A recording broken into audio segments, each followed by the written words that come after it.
Lelaki ke-1000 Diranjangku.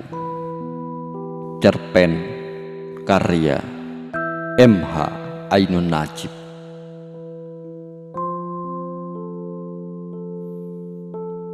Lelaki pertama yang meniduriku adalah suamiku sendiri, dan lelaki yang mencampakkanku ke lelaki kedua adalah suamiku sendiri. Dan untuk perempuan yang begini busuk dan hampir tak mampu lagi melihat hal-hal yang baik dalam hidup ini, maka lelaki kedua hanyalah saluran menuju lelaki ketiga, keempat, ke-10, ke-40, ke-100, ke-700.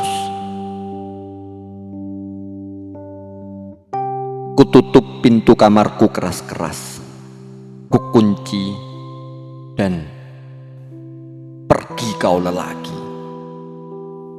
Cuci mulut dan tubuhku baik-baik, sebab istrimu di rumah cukup dungu untuk kau kelabui. Bayangkan lelaki itu masih bisa berkata, "Kau jangan murung dan menderita. Yesus dulu disalib untuk sesuatu yang lebih bernilai bagi umat manusia. Aku tak punya Yesus. Aku pintar ngaji." Aku memotong. Ia tersenyum dan memandangku dengan meripat burung hantu. "Kau putus asa, Nia." "Aku memang putus asa, bukan kau. Jadi pergilah. Kau bukan perempuan yang tepat untuk berputus asa. Percayalah bahwa kehidupan ini sangat kaya, dan aku ini laki-laki. Laki-laki setia yang memang pantas dan ia yakini untuk diucapkan. Keinginanku untuk mengambilmu dari neraka ini dan mengawinimu. Cukup, Ron, jangan ucapkan apa-apa dan pergi." "Nia." Kudorong ia keluar. Pintu kututup. "Jangan ganggu. Kini aku mau tidur. Sama sekali tidur. Jangan ada mimpi dan jangan ada apa juga pun. Semua buruk dan durhaka." Kuhempaskan tubuhku yang gembur, tenagaku yang terbengkalai, dan jiwaku yang arang keranjang. Tengah malam sudah lewat. Kulemparkan handuk kecil basah ke kamar mandi mini di pojok. Di luar, musik sudah surut. Tinggal gemeremang suara beberapa lelaki, sesekali teriakan mabuk. Tapi Simon, lulusan Nusa Kambangan itu, pasti bisa membereskan segala kemungkinan.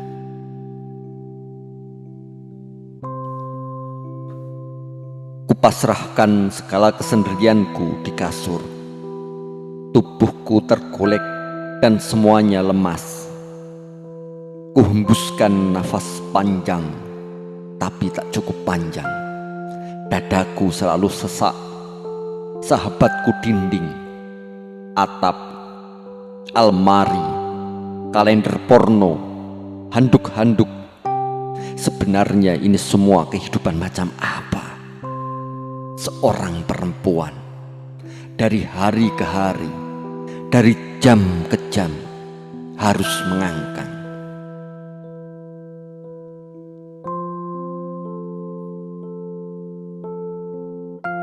Kumatikan lampu. Sudahlah, aku mau tidur. Sebenar-benarnya tidur. Tuhan, kenapa jarang ada tidur yang tanpa bangun kembali? Alangkah gampangnya itu bagimu. Namun baiklah, asal sekarang ini jangan ada yang menggangguku. Kalau ada yang mengetuk pintu, akan kuteriaki. Kalau ia mengetuk lagi, teriakanku akan lebih keras. Kalau ia ulang lagi, akan kubuka pintu sedikit dan kuludahi mukanya. Dan kalau ia masih mencoba merayu juga, akan kubunuh.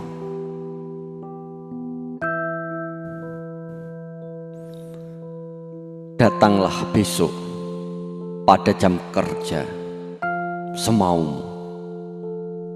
Nikmati tubuh dan senyumanku kapan saja kau bernafsu.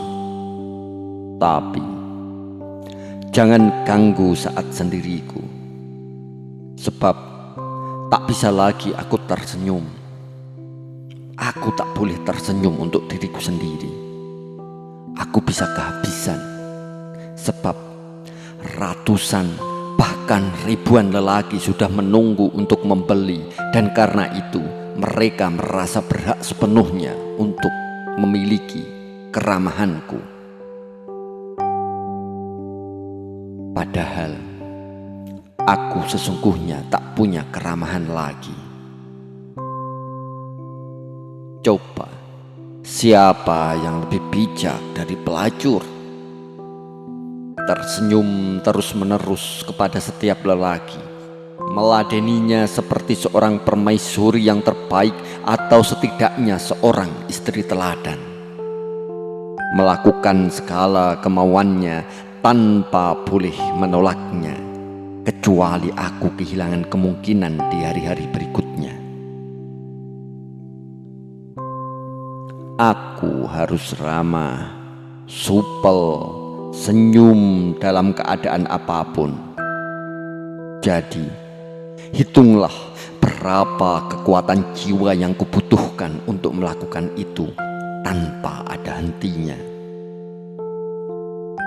Sedang Pak Kiai di desaku sudah sukar tersenyum, meladeni sekian ratus atau sekian ribu orang tiap hari, dan ia menjadi patung yang mengelurkan tangannya. Tetapi ia dipercaya seperti Tuhan, dan aku hanya bergantung pada dagingku.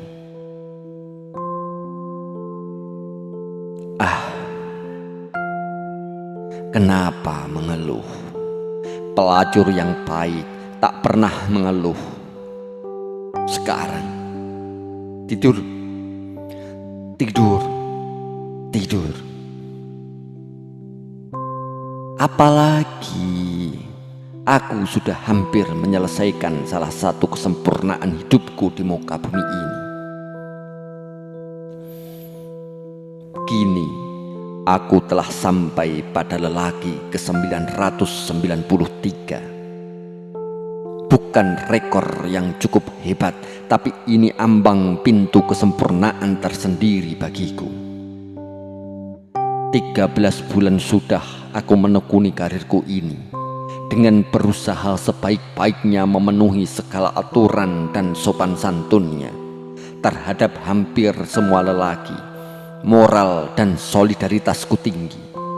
Karena itu, sebagai primadona di salah satu wisma pasar daging ini, rata-rata aku menerima 8 lelaki. Dalam sebulan, kira-kira libur seminggu.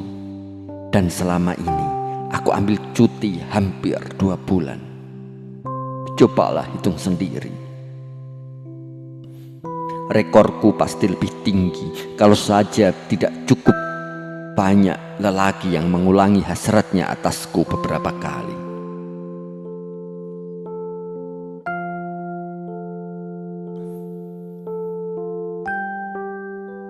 Dan besok, kukira aku akan berpesta diam-diam dalam diriku buat lelakiku yang ke-1000. Tak tahu bagaimana, ini semua tak ada yang baik bagiku. Tetapi ada hal yang menarik. Apa yang bisa menghiburku di dunia ini? 8 lelaki setiap hari adalah hiburan yang berlebihan sehingga kehilangan daya hiburnya dan berubah menjadi kebosanan, kejenuhan, dan rasa perih lahir batin. Minum, sudah tak terhitung lagi, jiwaku sudah kebal. Nonton, tamasya, main kartu, semua sudah hampa. Jangan pula sebut tentang kata-kata manis dari mulut lelaki.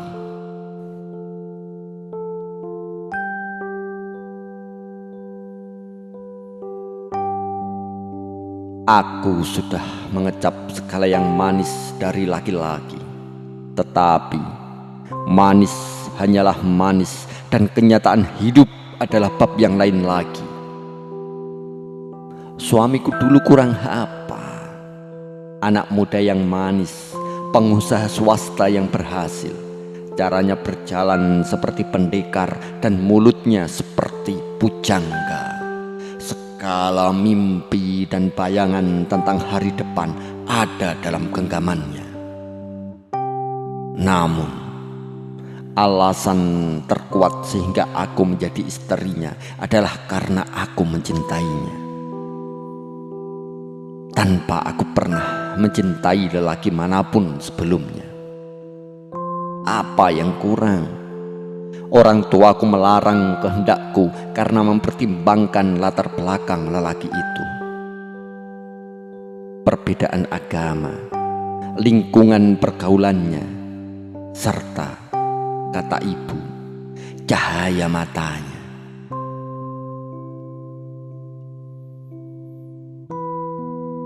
Akan tetapi, kata orang, ini zaman perubahan. Anak dan orang tua tak akan bisa dipertemukan. Maka akhirnya kutempuhlah riwayat paling buruk dengan orang tuaku. Kami lari. Aku berbahagia sebentar sampai akhirnya perlahan-lahan tiba saat kehidupan ini menunjukkan kuku-kukunya yang asli. Suamiku nafasnya pendek.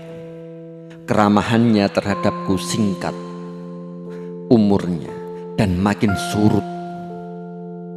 Dan sederhana saja, belakangan ku yakini bahwa ia mulai bermain dengan sekian perempuan lagi, dan ia tampak bergembira karena itu.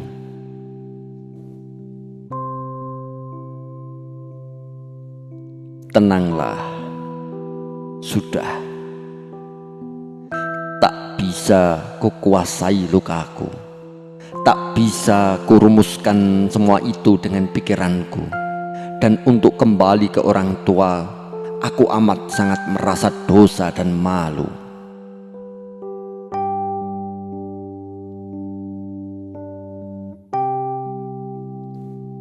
Dan untuk terperosok ke karirku yang baru ini adalah kejadian yang sesepele orang beli rokok. Meskipun untuk itu aku kemudian hijrah ke kota yang jauh dari daerah kelahiranku. Soal surat menyurat resmi sangat gampang dibereskan. Dan orang tuaku bukan keluarga yang cukup. Dengan kukirimi uang rutin, mulut mereka terkatup. Meskipun ingatan tentang mereka merupakan siksaan sendiri bagiku.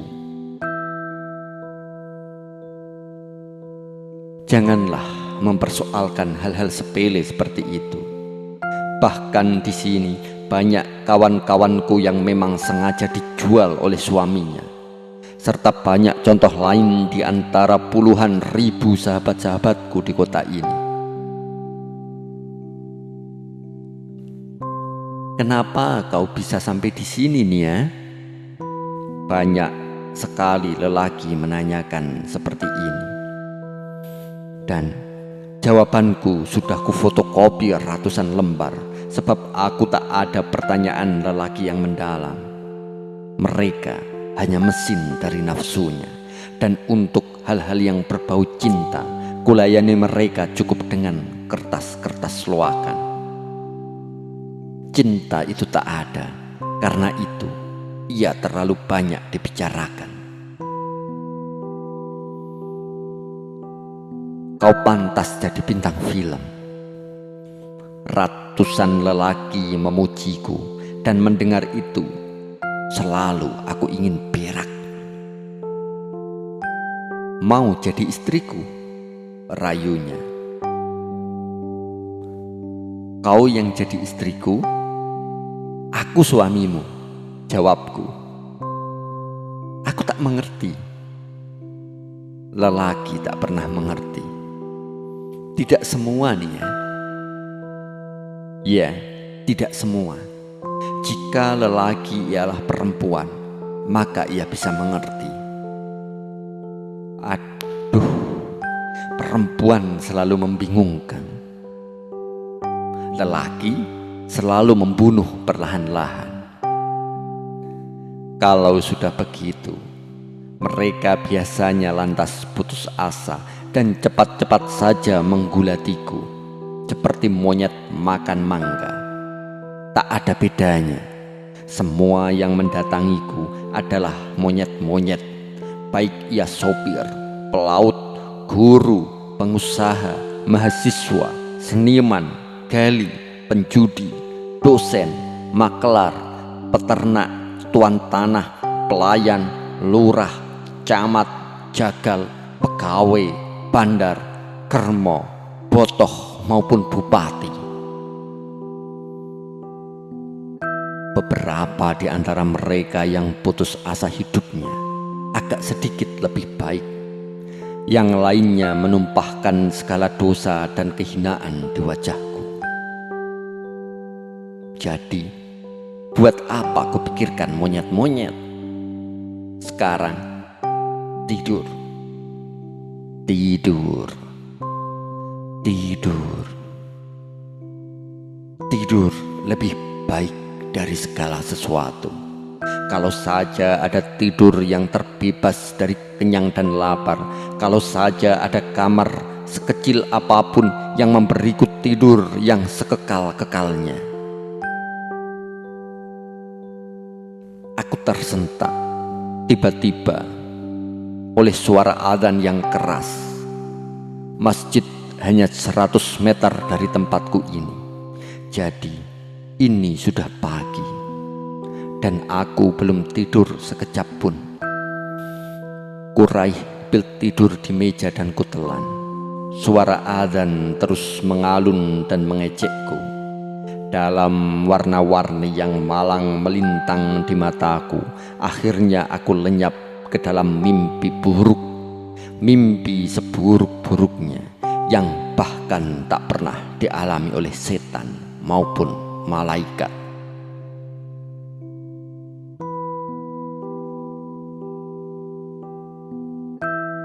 Tetapi tak lama, setidaknya begitu kurasakan, dalam remang sakit batinku terdengar ketukan di pintu. Nia, Nia, bangun, ada tamu. Aku tergerap dan meloncat dari ranjang. Itu suara Om Jiman, kermo bosku, lelaki yang paling beruntung di dunia, tuan tanah yang kaya raya dan berkuasa penuh atas sawah-sawahnya, yang menyediakan sawah-sawah itu untuk disingkal kapan saja ia mau. Kubuka pintu dan tersenyum. Lihat, aku tersenyum.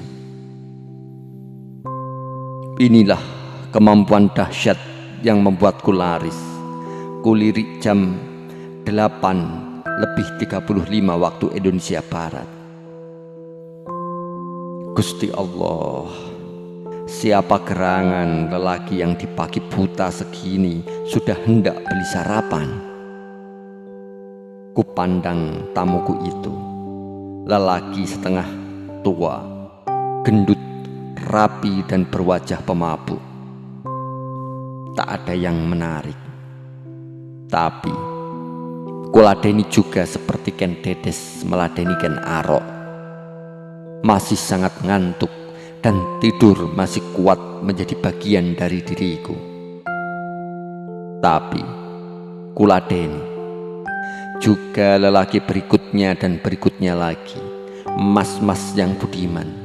Kenapa tak berbagi hasrat kepada sahabat-sahabatku di kamar lain? Sesekali, meskipun sebagai sawah mereka kurang indah, kurang liat dan kenyal, aku sesungguhnya bukanlah perampas ekonomi mereka. Namun, hari ini memang hari besar bagiku. Di sore hari, dalam tubuh dan jiwa lungkrahku, sampailah aku dipelukan lelaki ke-1000 di ranjangku. Anak muda yang menarik, pakai jeans dan bawah tustel. Kelihatannya ia pegawai surat kabar. Mau memfoto aku bugil kan? Ku coba melangkahi maksudnya. Ia menggeleng dan tersenyum. Kau tak menghendaki itu kan? Aku hampir menunduk, tapi kutahankan. Tapi segala sikap dan perkataannya kepadaku sungguh lain. Aku agak gugup. Dan ini yang penting, ia tak menyetubuhiku. Aku makin gugup.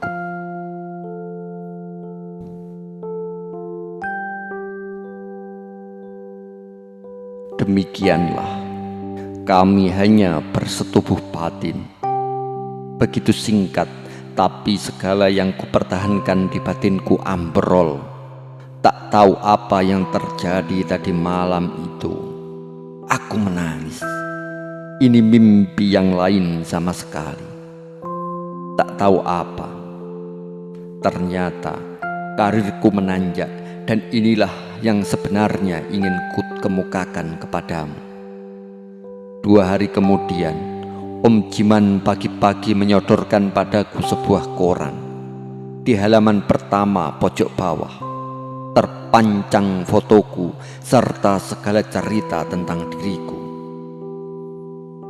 Korban lelaki binal, kini meladeni 8 orang tiap hari.